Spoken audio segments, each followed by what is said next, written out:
Hello, today's topic is voice classification. In this video, we're going to explore when to classify a voice, why to classify a voice, and how to classify a voice.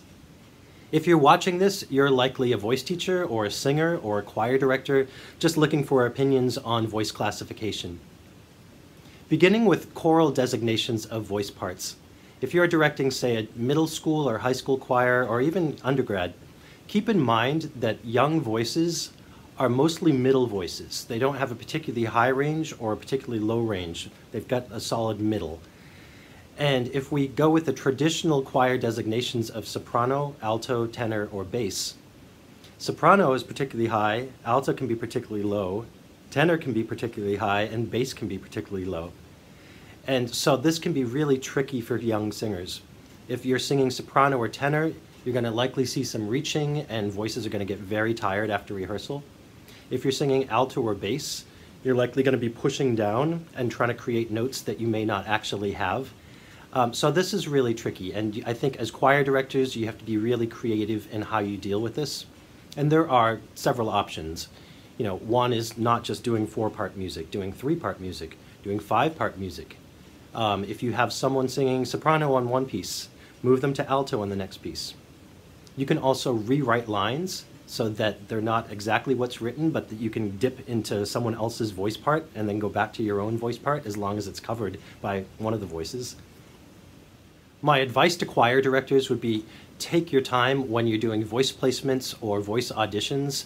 Really get to know that person's voice, not just the top of their range and the bottom of their range, but where are they comfortable. And also, I know this is really tricky, but I would not pick repertoire until you have your ensemble. I know people like to plan in advance, but we get so strict with what we've picked out that we try to make our choir work for that music, rather than picking music after you have your choir and playing to their strengths. Looking at the solo voice, why is it important to classify? As an undergraduate voice teacher, I'm never in a hurry to do that. Sometimes it's really obvious what voice type someone is, and other times it's really not. But once you think you've kind of figured that out, it's important to classify so that that student is learning appropriate repertoire for their voice type, and that they're building their voice and extending their range and doing all those things that are appropriate for that particular voice type. So the big question is, how do we classify a voice? Traditionally, there are 4 main parameters we use to classify a voice.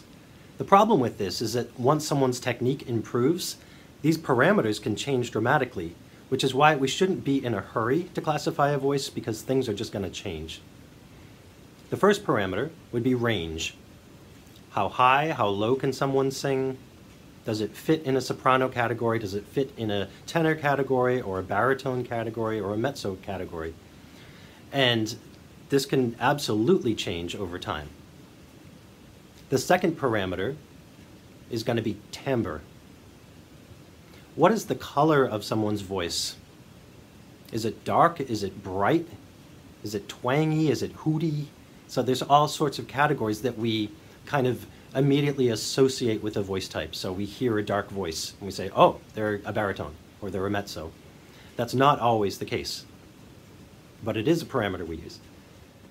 The next parameter is identifying someone's Passagio points.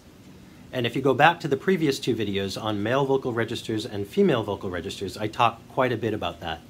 But Passagio points are transition points or passageways from one register into the next register.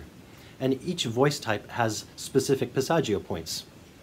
In identifying a male's primo or first Passagio point, you can, if you're looking at him from the side, it's where he's going to start raising his chin to hit the note. And so the issue with this is once his technique is improved and he has learned how to support, he's not going to do that anymore. So it gets harder to identify these Passagio points. The final parameter is Tessitura. And that means where is someone's comfort zone? They might be able to sing some really high notes, but they might not be comfortable singing up there for a long period of time. And so we sometimes misclassify someone, like a mezzo might have some really high notes, but her tessitura might be in a more medium place. So it's important, again, not to rush that process. And also, once someone's technique becomes more solid, tessitura will likely change. I didn't include the speaking voice as a parameter in how we classify the voice for a couple of reasons. Looking at the male voice, a lot of males end up kind of speaking lower than what might be their natural voice type. And so it's hard to tell from that. Some males have naturally low voices in their speaking voice, and they might be a baritone or a bass. Some tenors speak very high, and they really might be a tenor. But it's really hard to tell with those kind of middle voices. As far as the female voice, most women don't necessarily speak where they're going to sing. Looking at sopranos, for instance, you're not going to hear most sopranos speaking in their soprano range. So it's hard to tell based on that. As far as the solo voice, there are several different voice types: soprano, mezzo-soprano, contralto, countertenor, tenor, baritone, bass. And notice I didn't say alto because traditionally alto is more of a choral designation than a solo designation. Here are some of the general ranges for each of these voice types.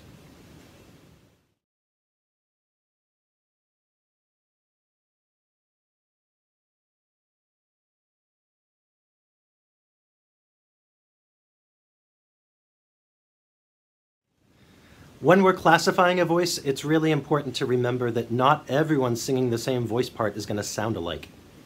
Some people have much larger instruments, other people have darker instruments or brighter instruments, and it depends on what style you're singing.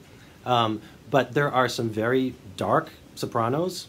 There's some very light, bright mezzo-sopranos. So we have this preconceived notion, we hear a voice, it's dark, oh, they have to be a mezzo, or they have to be a bass or a baritone. Or it's bright, oh, they must be a tenor, or they must be a soprano. It doesn't always work that way. So you have to look at the other parameters as well as far as tessitura and range. Here's some examples of some people in different voice types. If you want to Google them and listen to them, of very contrasting sounding voices in their voice type.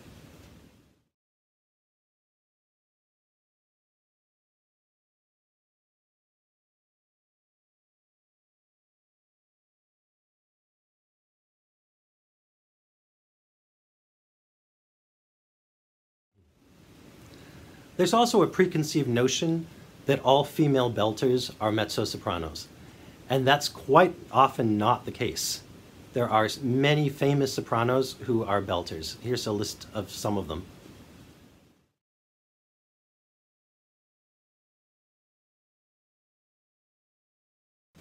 There are some definite dangers in classifying a voice too early.